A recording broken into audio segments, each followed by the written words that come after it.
Dumelang Baholo. Oh, it's so good to be back, actually. No, it's good to be back. It feels good. Hi, guys. Welcome back to my channel, Dumelang. Hello, my fellow humans.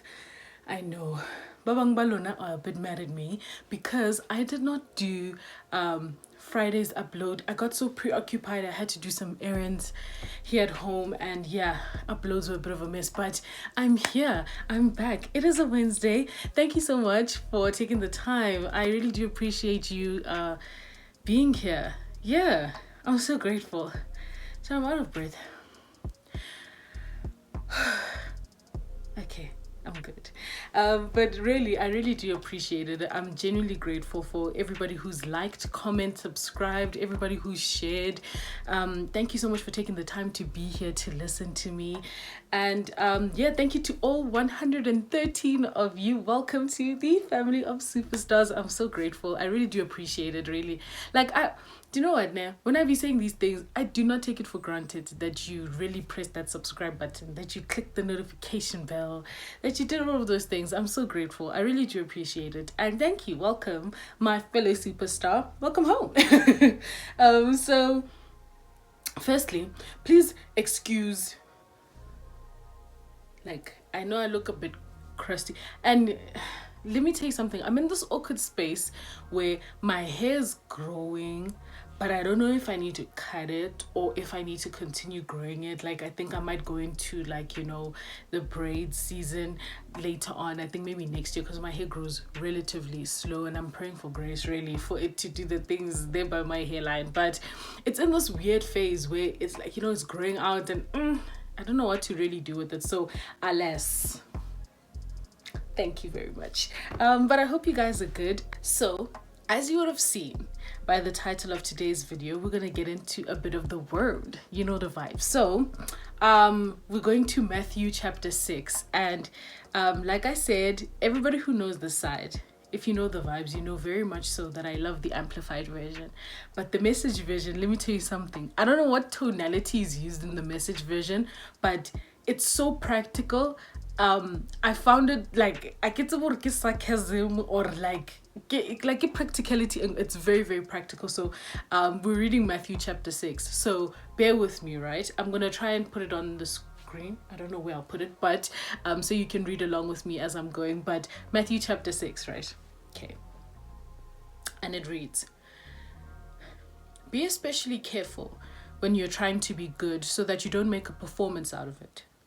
It might be good theater, but the God who made you won't be applauding. When you do something for someone else, don't call attention to yourself.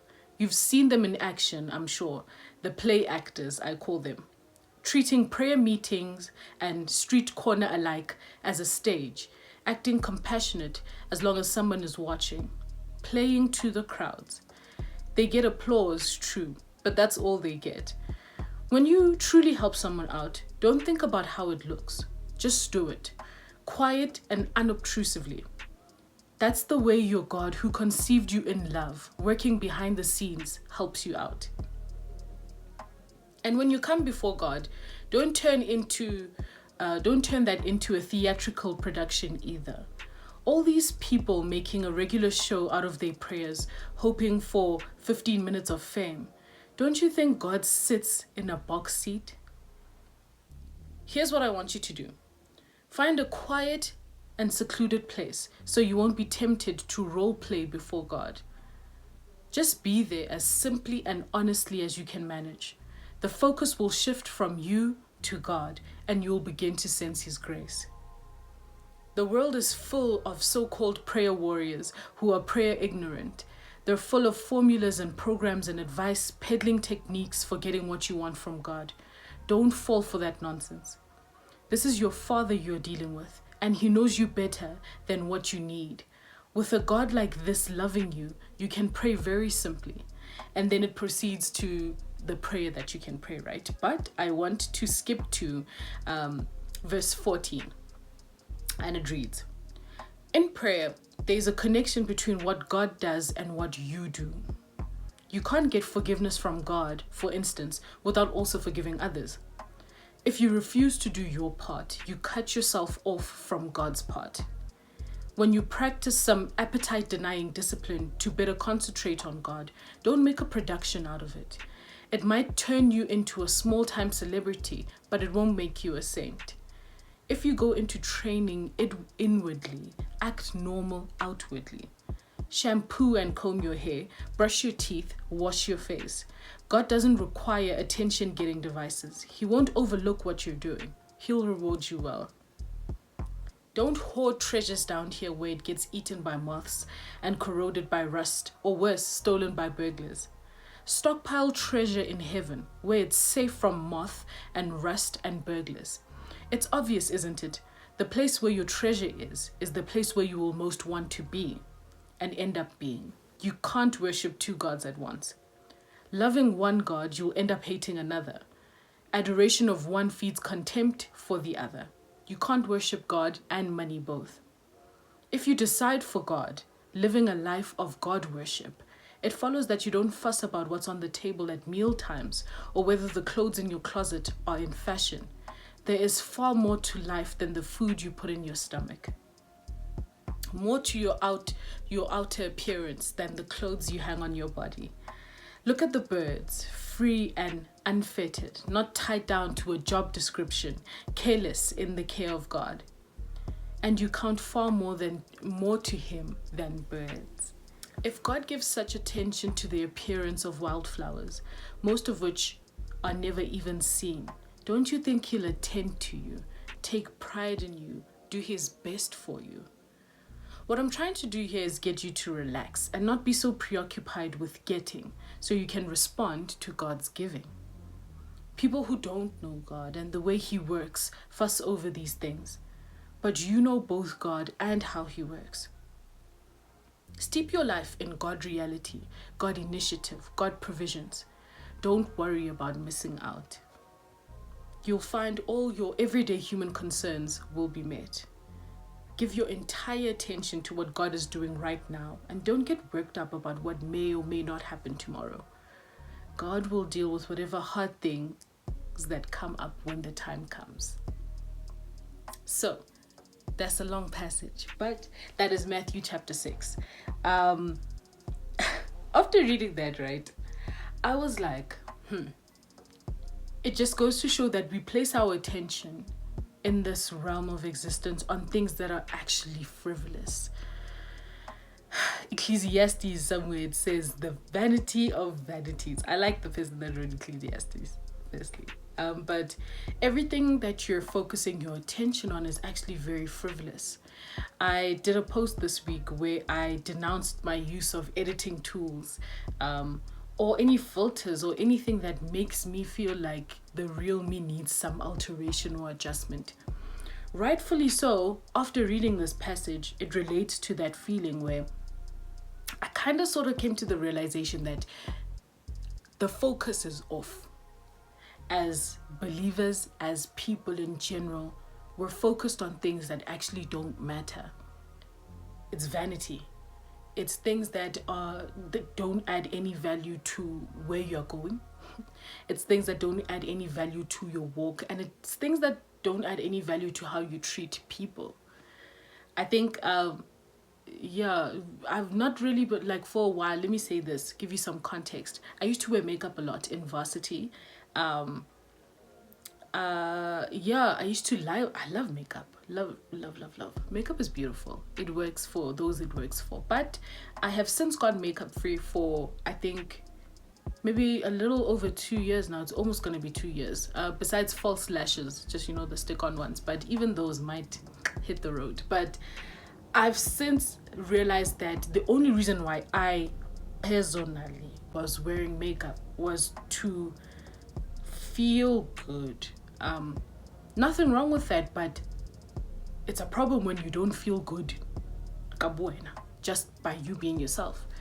So alas, I started going without makeup, and then okay, cool, I got used to that, and I was like, wow, I actually love me the way I am. Nothing's missing. I don't feel like I don't have my face on. I don't feel like my face needs to get beat all the time. I'm good with me. And of late, I've started realizing that the comfortability that I have with myself starts from the perception that I have of beauty standards. And not only beauty standards, but the acceptability of those beauty standards in the world. If you look on the gram recently, a lot of people look the same. There's similar faces, there's similar dress styles, which is great. Until you can't differentiate people, until you like actually meet them, you know, it's hard for me to want to assimilate now. I understand that your anointing is in your authenticity.